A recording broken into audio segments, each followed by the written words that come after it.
অনেক দিন পর পড়তে বসলে যেমন হয় যে কোনো কিছু বুঝতে পারি না, ঠিক তেমনই অনেক দিন পর যখন ছবি আঁকতে বসি তখন ছবির মাথা মুন্ডু তো কোনো কিছু থাকেই না। মানে জাস্ট কিছু বলারই নেই। তো হ্যালো এভরিওয়ান, গুড মর্নিং সকলকেই। আবার একটা নতুন ভিডিওতে সকলকে অনেক অনেক স্বাগত জানাই। আশা করি সকলেই খুব ভালো আছো, সুস্থ আছো, আর সকলের প্রিপারেশন খুব ভালোভাবে চলছে। আর আমি যেভাবে হাসি খুশি থাকি তোমরাও সেভাবে হাসি খুশি থাকার চেষ্টা করবে, কারণ হাসি খুশি থাকলে জীবন অনেক সুন্দর কাটে। আর সেটাকে দেখে অনেকেই জেলেসি ফিল করে, তাই হাসতে থাকো। তারপরে প্রথমেই আমি সকালে ঘুম থেকে উঠে পুরো মানে কাজকর্ম করার পরে আমি বসে গেছি, পুরোপুরি পড়তে বসে গেছি। তো আগে আমার কিছু লেখার বাকি ছিল, গান লেখার বাকি ছিল, তো আমি সেগুলো খাতায় তুলে নিচ্ছি। তুলে নেওয়ার পর তারপরে পড়বো, কারণ প্রতিদিন একটা একটা করে গান তুলে রাখবো, সেই টার্গেট রেখেছি। আর এই যে তোমরা দেখতে পাচ্ছ, আগে আমি ছবি এঁকেছিলাম। আমি খুব একটা ভালো পারি না আঁকতে, তবুও মোটামুটি কোনো মতো হতো। হ্যাঁ, সেগুলো আগের ছবিগুলো দেখছি আর ভাবছি যে এখন কেমন আঁকতে পারবো। এখন তো আমি নিজেও জানি না কেমন আঁকতে পারবো। যাই হোক, আগের ছবিগুলো দেখে একটু আফসোস হচ্ছিল যে টানা যদি থাকতাম তো হয়তো ভালো হবে। তো দেখি অনেক দিন পর ছবি আঁকবো, কেমন হয়। তো অবশ্যই তোমাদের সঙ্গে শেয়ার করব কেমন হবে, কারণ আমি জানি ভালো হবে না, কারণ অনেক দিন থেকেই ছবি আঁকিনি, পেন্সিল হাতে নিইনি, রাবার হাতে নিইনি, তো আর কেমন হবে। মাঝে মাঝে অনেক কিছু কথাই মাথায় চলে আসে, তো সেই সব কথাকে ভেবে কোনো লাভ নেই। আর লিখতে লিখতে সত্যি এত ঘুম পাচ্ছিল, মানে কি বলবো। কখনো কখনো সত্যি অনেক ঘুম পেয়ে যায়, কোনো কিছু করতে বসবো ব্যাস ঘুম পেয়ে যাবে। ঘুম পেলে তো হবে না, কারণ ঘুমানো যাবে না। তার জন্য আমাকে হচ্ছে বই নিয়ে বসতে হবে আবার। আর বললাম না, ছবি আঁকতে হবে, ছবি আঁকার কাজ আছে, সেই পর্বটাকে আগে শেষ করতে হবে। তো তার জন্য বই নিয়ে বসে গেছি। কান্না করেও কোনো লাভ নেই, ভেবেও কোনো লাভ নেই, কারণ আমি জানি আমাকে করতে হবে, মানে করতে হবে ব্যাস। এর থেকে বেশি কিছু জানার দরকার নেই, তাই না? আর আরেকটা কথা, যে আমি জানি আমি একটা ডিমোটিভেট হয়ে গেছিলাম। অনেকেই আছে যে অনেক পড়ছে, এখনও অনেক পড়ছে, তাদেরকে আমি ধরার চেষ্টা করছি। আর এই যে আমার শুরু হয়ে গেছে, মানে ছবি আঁকা শুরু হয়ে গেছে, মানে কি বলবো, প্রথম প্রথম যা আঁকছিলাম তা দেখে আমি তো নিজেই ভয় পেয়ে যাচ্ছিলাম যে এটা কি, আমি আঁকছি তো না অন্য কেউ আঁকছে।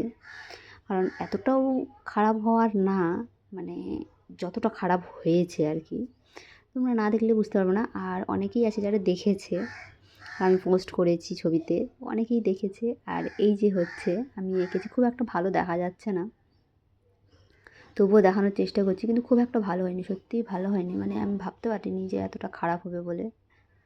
সত্যিই প্রচুর খারাপ হয়েছিল।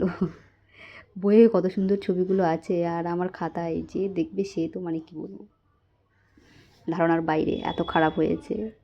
মানে এত মোটা হয়ে গেছে লেন্সগুলো, মানে কি বলবো, এত মোটা হওয়ার কথা না, কিন্তু চেষ্টা করছিলাম কিন্তু হচ্ছিল না। কিন্তু পরের দিকে আবার ঠিক হয়েছিল, দেখছিলাম যে মোটামুটি মানে শেষের কয়টা যখন করেছিলাম, 4-5টে, 3-4টে না 4-5টে এরকমই হবে, ওগুলো ভালো হয়েছিল বেশ। তো আমার ছবি আঁকা কমপ্লিট ফাইনালি। অনেক কষ্ট করে শেষ করলাম এই পর্ব।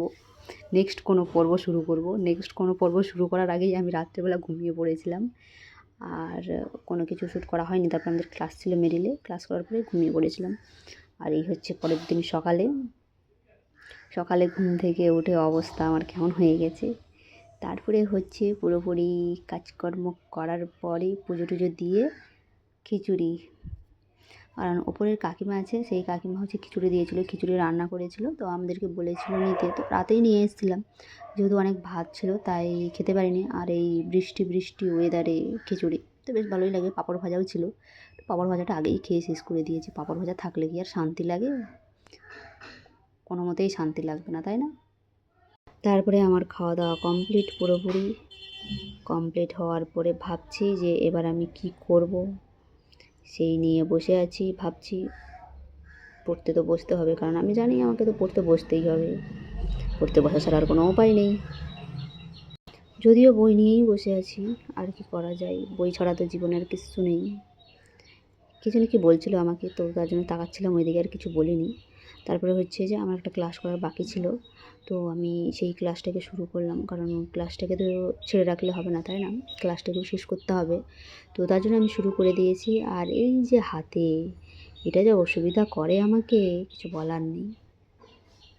আসলে ওপরের যে কাকিমা আছে উনি হচ্ছে যে পুজো দিয়েছিল, বিপত্তারিণী পুজো। তো বিপত্তারিণী পুজো দেওয়ার পরে হাত মানে সুতো দিয়েছিল, বলেছিল বাঁধতে, তো বাঁধা হয়নি অনেক দিন, কারণ তখন তো ডিউটিতে ছিলাম আর বাঁধা হচ্ছিল না, তাই তো পরে আমি এটা জন্মাষ্টমীতে বেঁধেছি হাতে। এবার দেখি কতদিন বেঁধে রাখতে পারি, আমি নিজেও জানি না কতদিন বেঁধে রাখতে পারবো। প্রচুর জ্বালাতন করে আমাকে সুতোটা, কারণ ভিজে যায় তো, আর ভিজে গেলে তখন লিখতে পারি না, আর লেখা হলে বই মানে খাতা ভিজে যায়, আর যদি বইয়ের উপরে হাত রাখি কোনো কারণে তো বই ভিজে যায়, তো এরকম সত্যি একটু খারাপ লাগে। তো কিছু করার নেই, শুকিয়ে শুকিয়ে আবার কাজ চালিয়ে নিই, অসুবিধা নেই। তারপরে এই হচ্ছে অঙ্ক নিয়ে বসে গেছি বিকেলবেলা, আর কি করব, কারণ এবার অঙ্ক প্র্যাকটিস করতে হবে। আমি হচ্ছে যে এই সুবীর দাসের বইটাই প্র্যাকটিস করি। আগে সত্যি সুবীর দাসের বইটা আমার মানে প্রায় অনেকটাই হয়ে গেছিলো, কিন্তু এখন দেখছি যে আবার ভুলে ভুলে গেছি। আর এই যে বিকেলবেলা দেখতেই পাচ্ছ কত সুন্দর ঝলমলে রৌদ্র উঠে গেছে, সারাদিন রৌদ্র উঠবো উঠবো ভেবেছিল, কিন্তু উঠতে পারেনি। আর এই হচ্ছে বিকেলবেলাটাতে খুব সুন্দর ওয়েদারটা, খুব সুন্দর এসেছিলো, মানে আকাশটা খুব পরিষ্কার ছিল, ভালো লাগছিলো। অনেকদিন পর রৌদ্রের যদি মুখ দেখতে পাই তাহলে তো ভালো লাগবেই, কারণ জানি না সূর্য মামা আমাদের উপরে রাগ করেছিল নাকি। মাঝে মাঝে তাই মনে হয় যে সূর্য মামা আমাদের উপরে প্রচুর রাগ করে, রাগ না করলে কি আর সেই বৃষ্টি বৃষ্টি বৃষ্টি একবারে সেতে হয়ে গেছে, জামা কাপড় শুকোনোর জায়গা নেই, কিছু নেই, আরও ভালো লাগে না বৃষ্টিতে। আর যখন গরম হয় তখন মনে হয় যে একটু বৃষ্টি পড়লে শান্তি পাই। মানুষের কোনো দিকেই শান্তি নেই সত্যি, মানুষ এমন একটা প্রাণী যার দিলেও শান্তি নেই, না দিলেও শান্তি নেই, মানে কোনোটাতেই শান্তি নেই। তারপরে হচ্ছে যে এই আমাদের পরীক্ষা নেওয়ার কথা ছিল, মানে পরীক্ষা নেওয়ার কথা ছিল, তাই আমি সেগুলো প্র্যাকটিস করছিলাম। 3টা চ্যাপ্টার বলেই দিয়েছিল স্যার যে 3টে চ্যাপ্টার থেকে পরীক্ষা নেবে, তো তার জন্যই আমি প্র্যাকটিস শুরু করে দিয়েছি। আর কি করা যায়, ঘুম পেলেও ঘুমানো তো যাবে না, তাই না? আর কতই বা ঘুমাবো। আর কারণ আজকে হচ্ছে একটু আমি দেরি করে উঠেছিলাম, তো তাই দুপুরবেলা আর ঘুমাইনি। আর ঘুমটাকে আমি অ্যাভয়েড করার চেষ্টা করছি, যে দিনে যে না ঘুমিয়ে আমি রাতে তাড়াতাড়ি করে ঘুমিয়ে যাব। 10টার মধ্যে ঘুমানো সম্ভব না, কারণ রাতে তো আমাদের ক্লাস হয়। এবার 10:30 11টার মধ্যে ঘুমিয়ে যাওয়ার চেষ্টা করতে হবে। যেদিন ক্লাস থাকবে না সেদিন 10:30টার মধ্যেই ঘুমিয়ে যাওয়ার চেষ্টা করতে হবে। আর ক্লাস থাকলে তো 11টার ওই পারে যাওয়া যাবে না, মোট কথা এটাই। কারণ যদি রাতে তাড়াতাড়ি ঘুমাই তাহলে সকালে তাড়াতাড়ি উঠবো, আর যদি রাতে লেট করে ঘুমাই তাহলে তো সকালেও লেট করে উঠবো, তাই না? যেমন আমি কিছুতেই সকালে উঠতে পারছি না, যেমন আজকে অ্যালার্ম দিয়ে রেখেছিলাম, কিন্তু কিছুতেই অ্যালার্ম থেকে আমি ঘুম থেকে উঠতে পারিনি, সত্যি জানি না কেন, নিজেও বুঝতে পারছি না এরকমটা হচ্ছে কেন। মানে আগে যেমন আমার হয়ে গেছিলো, একটা অ্যালার্ম দিয়েই রেখেছিলাম, তারপর একটা অভ্যেসে পরিণত হয়েছিলো, তারপরে অটোমেটিক আমার ঘুম ভেঙে যেত, মানে 5:30টার পরেই ঘুম ভেঙে যেত। কিন্তু এখন এমন হয়েছে যে অ্যালার্ম বাজছে, অ্যালার্মকে বন্ধ করে আবার ঘুমিয়ে পড়ছি, 2-3টে অ্যালার্ম বাজার পরে আবার অ্যালার্মকে বন্ধ করে আবার ঘুমিয়ে পড়ছি। সত্যি তাই, মানুষ না অভ্যেসে পরিণত, কারণ অভ্যেস যেমন হয় মানুষের, তার মানে সেই রকমই হয়। কারণ আমি তো আমার থেকেই উপলব্ধি করেছি। আর আমি কিছু কথা বলছিলাম, এখন কী কথা বলছিলাম আমার ঠিক মনে নেই, সামনে হয়তো পিসি ছিল, এবারে কে ছিল সেটাও মনে নেই আমার ঠিকঠাক। আর কি বলবো বলো, তারপরে হচ্ছে আরও প্র্যাকটিস করছিলাম, আর এটা প্র্যাকটিস করছিলাম হচ্ছে যে কোয়ান্টিটি ইকুয়েশন থেকে। কোয়ান্টিটি ইকুয়েশন এটা আমার আগে মাথায় গেঁথে গেছিলো যে কোনটার পরে কোনটা মানে কীভাবে করতে হবে, আর আজকে যখন আমি করছিলাম সত্যিই মানে কি বলবো, মানে পাগল হয়ে যাওয়ার মতো, কারণ আমি খুঁজে পাচ্ছিলাম না যে এটার পরে কী হবে, ওটার পরে কী হবে, মানে আমি ভুলে গেছি। আর স্যার খুব একটা কথা বারবার বলতো যে ম্যাথ এমন একটা জিনিস যে তুমি যদি প্র্যাকটিসের মধ্যে না রাখো তাহলে সেটা তোমার কোনো মতেই হবে না। আর সত্যি কথা তাই, যে আমি প্র্যাকটিসের মধ্যে রাখিনি বলে আমি সত্যিই ভুলে গেছি, একদম মনে নেই, মানে মাথার উপর দিয়ে যাচ্ছে সব। আর কি বলবো, কিছু বলারও নেই। আর এটাই বলবো যে তোমরা যারা খুব ভালো প্র্যাকটিস করছো তারা ভালোভাবেই প্র্যাকটিস করো, অসুবিধা নেই, কারণ প্র্যাকটিস একদম ছাড়বে না, কারণ প্র্যাকটিস একদম ছেড়ে দিলেই মানে মাথার উপর দিয়ে সব চলে যাবে, যেমন আমার মাথার উপর দিয়ে যাচ্ছে।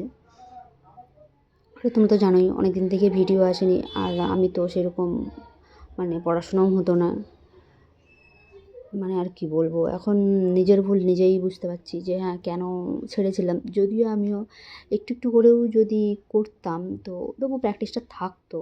পুরোপুরি ছেড়ে দিয়েছি মানে পুরোপুরি আমার মাথা থেকে বেরিয়ে গেছে, একদম মাথায় নেই। আর আগের ভুল করেছি, ভুল থেকে মানুষকে শিক্ষা নেওয়া উচিত। কারণ আমি এটাই মনে করি যে আমি যেই ভুল করেছি সেই ভুল থেকে আমি কী শিক্ষা পেলাম সেই শিক্ষাটাকে আমি নেব। কারণ সেটাকে ভেবে তো আর আমার কোনো লাভ হবে না। হ্যাঁ জানি মাঝে মাঝে চিন্তা চলে আসবে, কিন্তু সেটাকে ভেবে কোনো লাভ নেই। কারণ সেই ভুল থেকে শিক্ষা নিয়ে আমাদেরকে সামনের দিকে এগোতে হবে। কারণ যেটা চলে গেছে সেটা তো চলেই যাবে, সেটা আর কখনোই ফিরে আসবে না। কারণ আমাদেরকে ভবিষ্যৎটা দেখতে হবে, আর বর্তমান নিয়ে তো বাঁচতে হবে। কারণ বর্তমানেই তো আসল, তাই না? বর্তমানকে যদি ভালোভাবে ঠিক করতে পারি তাহলে ভবিষ্যৎ অটোমেটিক ঠিক হয়ে যাবে, তাই না? আমার এটা মনে হয় আর কি।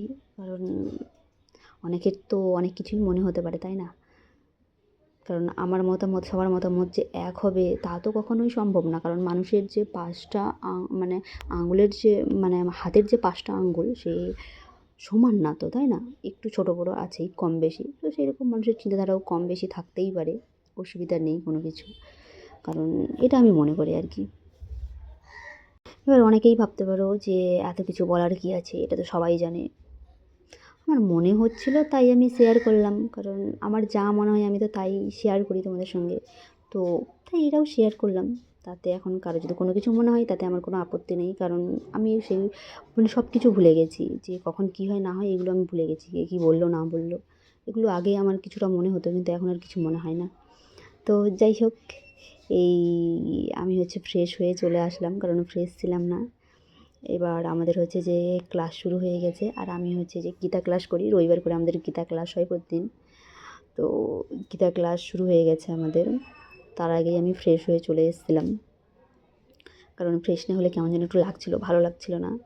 আর ফ্রেশ হলে বেশ খুব ভালো লাগে আর কি।